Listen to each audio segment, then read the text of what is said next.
নমস্কাৰ মেধাস্বিনীলৈ সকলোকে স্বাগতম জনাইছোঁ। ইয়াৰ আগৰ ভিডিঅ'ত আমি অনুশীলনী 1.1 সম্পূৰ্ণ আলোচনা কৰিলোঁ। এইটো ভিডিঅ'ত আমি অনুশীলনী 1.2 কৰিবৰ কাৰণে যিখিনি কনচেপ্ট লাগে সেইখিনি অলপকে আলোচনা কৰিম। বস্তুখিনি যদি হেল্পফুল হয় কমেণ্ট বক্সত জনাবা, ভিডিঅ'টো লাইক কৰি দিবা। ওকে, ষ্টাৰ্ট কৰিছোঁ। আমি লাষ্ট কনচেপ্ট ক্লাছটোত অপৰিমেয় সংখ্যা কি হয়, পৰিমেয় সংখ্যা কি হয় সেইখিনি আলোচনা কৰিছিলোঁ। ইয়াত আৰু অকণমান আলোচনা কৰি দিওঁ, ঠিক আছে? অলপ বেছিক কথা দুটামান।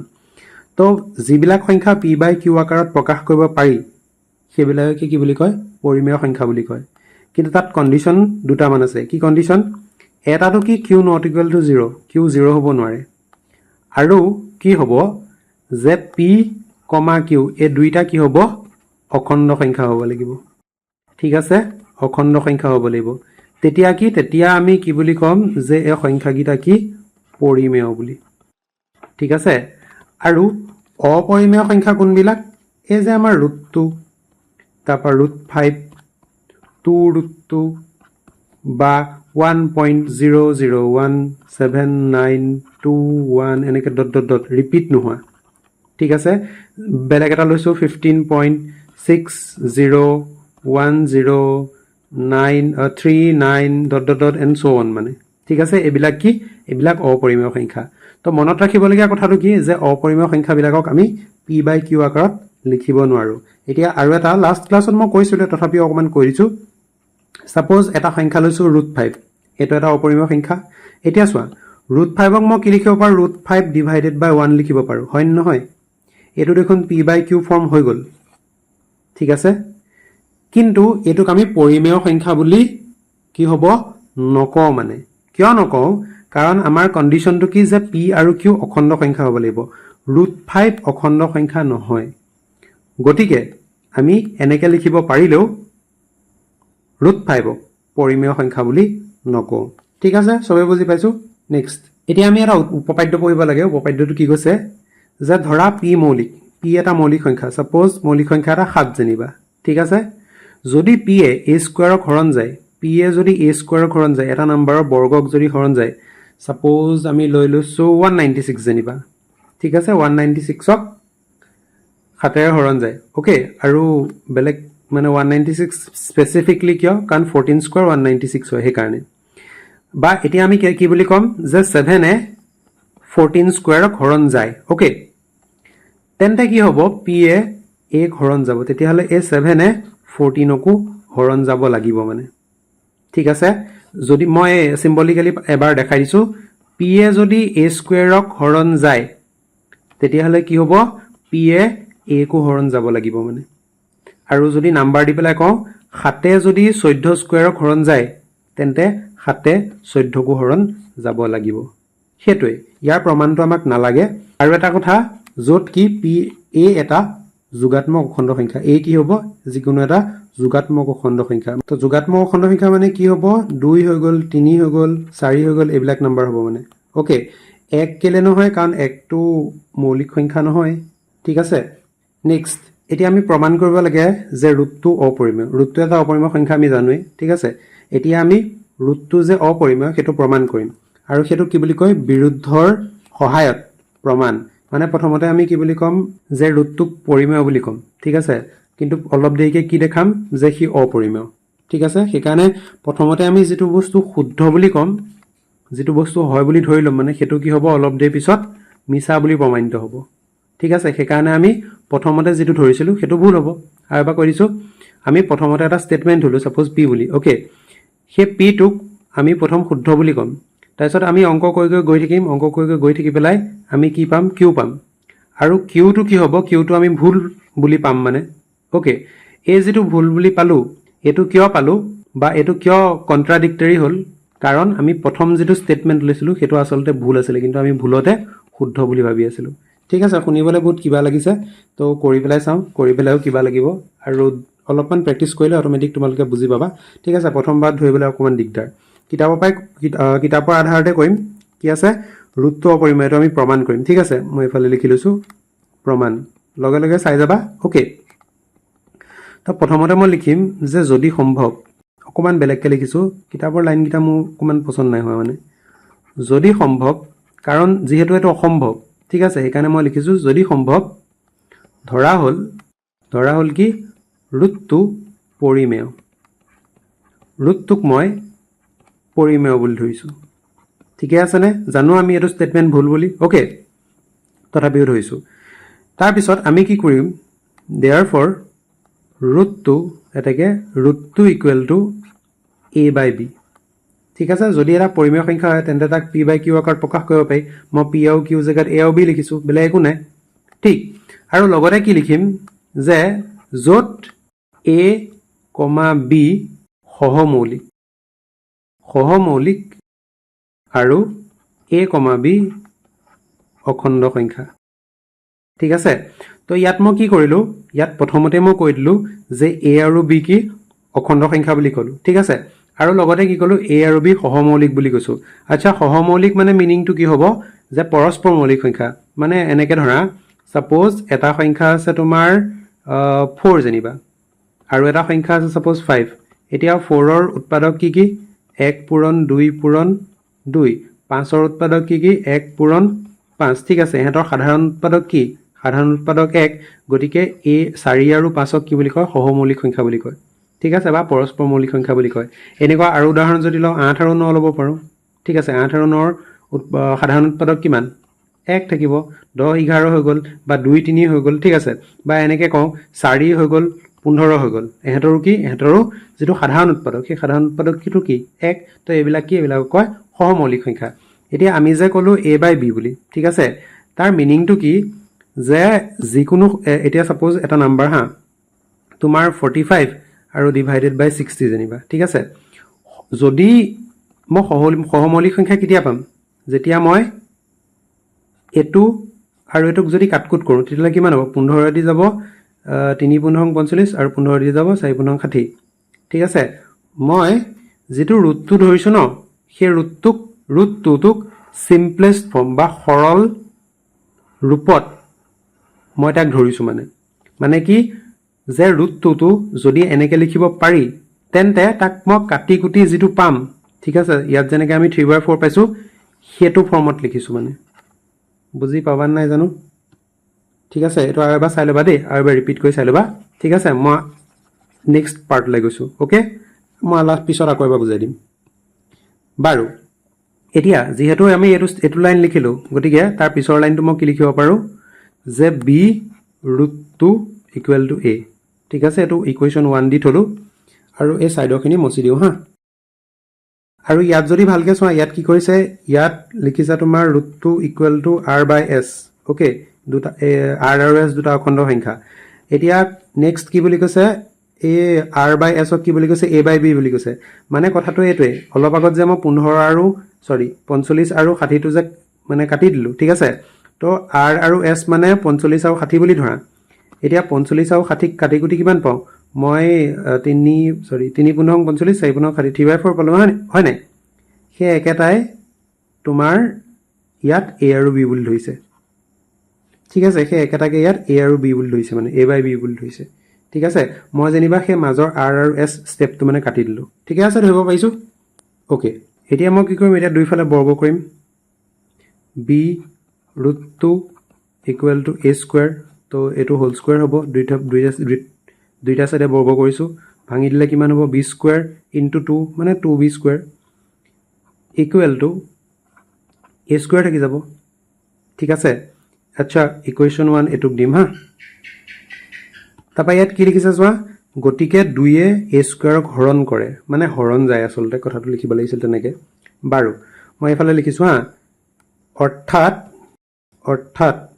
কি লিখিম যে 2য়ে a স্কুৱেৰক হৰণ যায় আচ্ছা ভালকৈ যদি চোৱা b square equal to a square divided by 2 হ'বনে ইয়াৰ পিছৰ ষ্টেপটোত যিহেতু 2টো b স্কুৱেৰৰ লগত পূৰণ হৈ আছে হয় যদি a square divided by 2 equal to b square হয় ঠিক আছে b স্কুৱেৰ এটা গোটা নাম্বাৰ তো সেই গোটা নাম্বাৰটো যদি a স্কুৱেৰ ডিভাইডেড বাই 2 কৰি পেলাই আমি পাওঁ তাৰ মানে কি 2য়ে a স্কুৱেৰ হৰণ যাব লাগিব ঠিক আছে গতিকে মই কি বুলি লিখিম অৰ্থাৎ 2য়ে a স্কুৱেৰক হৰণ যায় এতিয়া যিহেতু 2য়ে a স্কুৱেৰক হৰণ যায় আৰু 2 এটা কি প্ৰাইম নাম্বাৰ বা কি মৌলিক সংখ্যা ঠিক আছে 2টো এটা কি 2 এটা মৌলিক সংখ্যা গতিকে 2 এ a কো হৰণ যাব আমি অলপ আগত যে পঢ়িছিলোঁ যে উপপাদ্যটো ঠিক আছে এইটো উপপাদ্য চোৱা ইয়াত p যদি মৌলিক সংখ্যা হয় p এ যদি a স্কয়াৰ হৰণ যায় তেন্তে p এ a কো হৰণ যাব আৰু এই ক্ষেত্ৰত আমাৰ কি 2 এটা মৌলিক সংখ্যা 2 এ a স্কয়াৰ হৰণ যায় গতিকে 2 এ a কো হৰণ যাব গতিকে আমি কি লিখিম এটাকে 2 এ a কো হৰণ যাব 1 হৰণ যাব এতিয়া আমি লিখিম ধৰা হল যে a equal to twice c মানে এনেকে ভাবা যদি 2 এ এটা সংখ্যা সাপোজ 48 ক হৰণ যায় ঠিক আছে তেতিয়া হলে মই 48 ক কেনেকে লিখিব পাৰো 2 ইনটু সামথিং লিখিব পাৰো ন ঠিক আছে হেতুৱে লিখিছো ইয়াত c জায়গাত জেনিবা সামথিং টু জায়গাত জেনিবা c বহিছে a আৰু 48 ৰ জায়গাত জেনিবা a বহিছে ঠিকে আছে নে ধৰিব পাইছো ওকে আকৌ মচি দিছো হা আৰু লগতে আমি ইয়াত কি লিখিম যে c তো তোমালোকে কাখত লিখিবা যত c কোনোবা অখণ্ড সংখ্যা ওকে তাৰ পিছত এই পাৰ্টখিনি অকমান মুছি লওঁ এতিয়া লিখিম যে এতিয়া পিছৰখিনি হা এতিয়া একৰ পৰা যেটো আমি সমীকৰণ 1 লৈছিলো হে তাৰ পৰা সমীকৰণ 1ত কি আছিল 2b square equal to a square আছিল আৰু 2b square equal to a square a মানে কিমান টুৱাইস c হোল স্কয়াৰ গতিকে কিমান হ'ব 2b স্কয়াৰ ইকুৱেল টু 2 দুগুণ 4 4c স্কয়াৰ আচ্ছা এখিনি এতিয়া মুছি দিছো হা এতিয়া নালাগে ইমপ্লাইজ কি লিখিম b square equal to 4c square divided by 2 তো b স্কয়াৰ ইকুৱেল টু কিমান হ'ব 2c স্কয়াৰ 2 এ 4 দুবাৰ কটা গল ওকে এতিয়া ইয়াৰ পৰা আমি কি বুজিলো ইয়াত লিখিছো দেই অৰ্থাৎ ইয়াৰ পৰা আমি কি ক'ব পাৰো যে 2 এ b স্কয়াৰক হৰণ যায় 2 এ b স্কয়াৰক হৰণ যায় ইমপ্লাইজ 2 এ b হৰণ যায় ঠিক আছে এতিয়া আমি কি বুলি কৈছিলো যিহেতু a আৰু b সহমৌলিক ঠিক আছে আমি প্ৰথমতে ধৰি লৈছিলো ন a আৰু b সহমৌলিক বুলি ঠিক আছে যেহেতু a আৰু b সহমৌলিক ঠিক গতিকে a আৰু b ৰ একৰ বাহিৰে কোনো সাধাৰণ উৎপাদক নাই কিন্তু a আৰু b ৰ সাধাৰণ উৎপাদক আচ্ছা শর্ট কে লিখিছো সাধারণ উৎপাদক আমি কি পালো আমি 2 পালো সাধারণ উৎপাদক আমি 2 পালো হয় নাই এই অঙ্কখিনি কৰি পেলাই এতিয়া চোৱা 2 এ যদি b খৰণ যায় তেতিয়াহলে 2 b ৰ এটা উৎপাদক ঠিক তেনেকে আগৰটোত চোৱা 2 এ যদি a স্কয়াৰ মানে 2 এ যদি a খৰণ যায় ঠিক আছে তেতিয়াহলে 2 a ৰ এটা উৎপাদক তাৰ মানে 2 টো কি a আৰু b দুইটাৰ সাধাৰণ মানে উৎপাদক মানে সাধাৰণ উৎপাদক ঠিক আছে কিন্তু আমি কি ধৰিছিলো a আৰু b সহমৌলিক বুলি ধৰিছিলো এটো চোৱা a আৰু b ক আমি সহমৌলিক ধৰিছিলো নাই যদি সহমৌলিক ধৰিলো তেতিয়া মানে হেতৰ যদি সাধাৰণ উৎপাদক আমি 1 বুলি কৈছো তেতিয়া হলে পিছত হেতৰ সাধাৰণ উৎপাদক মানে 1ৰ বাদে 2 কেনেকে ওলালে হেতু ওলাব নোৱাৰে হেতু কেনেকে ওলালে কাৰণ আমি হে প্ৰথমতে যেটো স্টেটমেন্ট ধৰি লৈছিলো মানে এই যেটো প্ৰথম স্টেটমেন্ট ধৰি লৈছিলো এই স্টেটমেন্টটো ভুল আছিল ঠিক আছে তো হেতুই কথাটো এতিয়া আমি লিখোতে কি লিখিম যে a বিৰোধৰ কাৰণ a যে ৰুটটো পৰিমেয় বুলি কৰা আমাৰ ধাৰ্যটো অশুদ্ধ হে আমি সিদ্ধান্তটো উপনীত হলো যে ৰুটটো অপৰিমেয় এই লাইন দুটা লিখি দিবা শেষ ঠিক আছে মই ইয়াত স্টেপ কেটামান বহাই দিছো যাতে মানে বস্তুটো অলপ দেখিবলৈ লজিক্যাল লাগে ইয়াৰ মাজত মানে স্টেপ বহুত স্কিপ কৰিছে ঠিক আছে সেইকাৰণে ধৰিবলৈ অকমান অসুবিধা মানে ঠিক আছে আশা কৰো বুজি পাইছা সকে পিছৰলৈ গৈছো আচ্ছা পিছৰ কোৱেশ্চনটো আমাৰ প্ৰমাণ কৰা যে √3 অপৰিমেয় আমি অথনি কৰাৰ নিচিনা একে কৰিম ঠিক আছে লিখা বিলাকো অকমান চেঞ্জ কৰি দিম মই কালাৰটো চেঞ্জ কৰি দিছো ৰবা তো আমি প্ৰথমতে আমাৰ √3 আছে ন তো আমি প্ৰথমতে কি কম যে ধৰা হল √3 ইয়াত যত √2 আছে সবতে √2 খিনি কাটি দিম হা সবতে ইয়াত 2 আছে উতে 2 খিনি কাটি আদায় কৰিলো ওকে এতিয়া আমি এফালৰ পৰা √3 বহাই যাম তো ধৰা হল √3 পৰিমেয় তাৰপিছত কি লিখিম এটাকে √3 equal to a by b তাৰপিছত b √3 ইকুৱেল টু a তেতিয়া কি হ'ব b √3 whole square equal to ইমান তেতিয়াহ'লে কিমান হ'ব ইয়াত 3 আহিব √3 হোল স্কয়াৰ কিমান 3 গতিকে 3b square equal to a তাৰপিছত এটা 3b square equal to a square যদি হয় তেন্তে 3 এ a স্কয়াৰৰ ঘৰণ যাব যদি 3 a স্কয়াৰৰ ঘৰণ যায় তেন্তে 3 এ a ঘৰণ যাব ধৰা হ'ল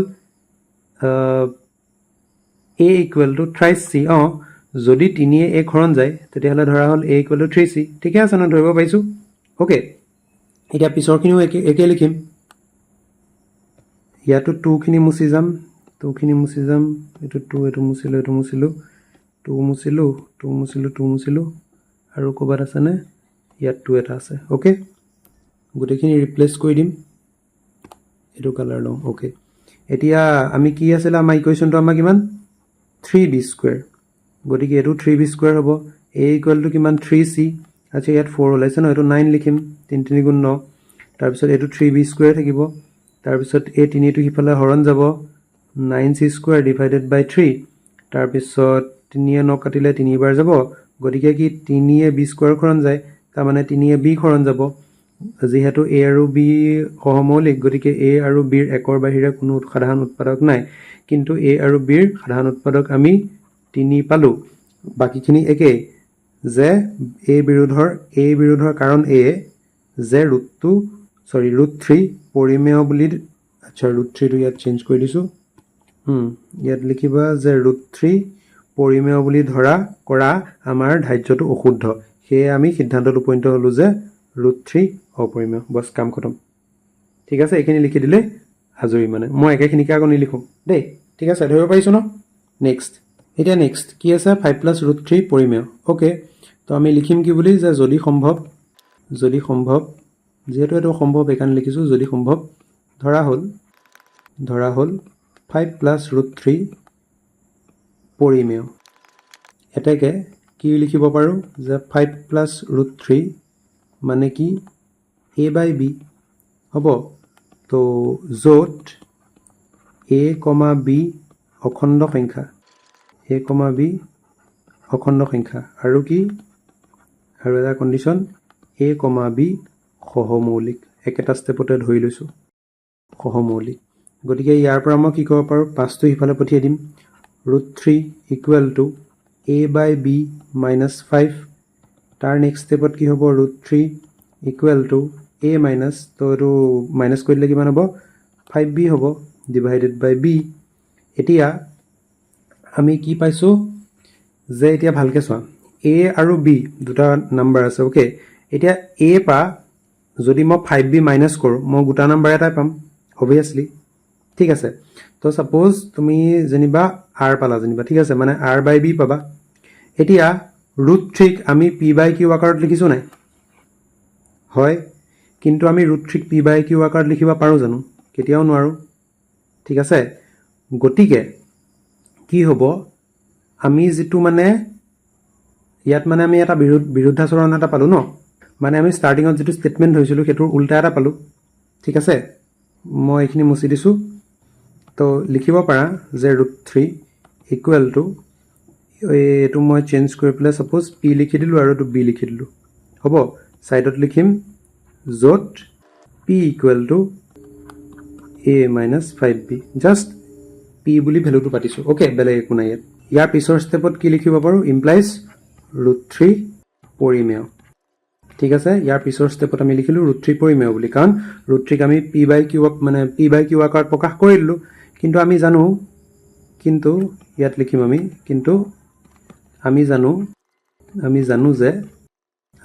যে √3 অপৰিমেয় ঠিক আছে অপৰিমেয় গতিকে আমি কি লিখিম যে এই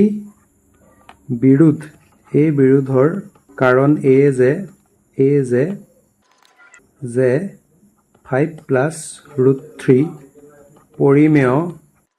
পৰিমেয় বুলি কৰা আমাৰ ধাৰ্যটো অশুদ্ধ ঠিক আছে গতিকে কি লিখিম এটাকে 5 + √3 অপৰিমেয় গতিকে হেয়াই আশা কৰো বস্তুখিনি বুজি পাইছা চাগে ইজিয়ে আছিলে, ইমান কিবা মানে অসুবিধা নাই। ইয়াৰ পিছৰ ভিডিঅ'ত আমি যিখিনি অনুশীলনী আছে সেই অনুশীলনীখিনি আলোচনা কৰিম। ভিডিঅ'টো যদি হেল্পফুল হয় কমেণ্ট বক্সত জনাবা, ভিডিঅ'টো শ্বেয়াৰ কৰি দিবা আৰু লগতে ভিডিঅ'টো লাইক কৰি দিবা। Thank you so' much for ৱাচিং। Stay curious, keep learning.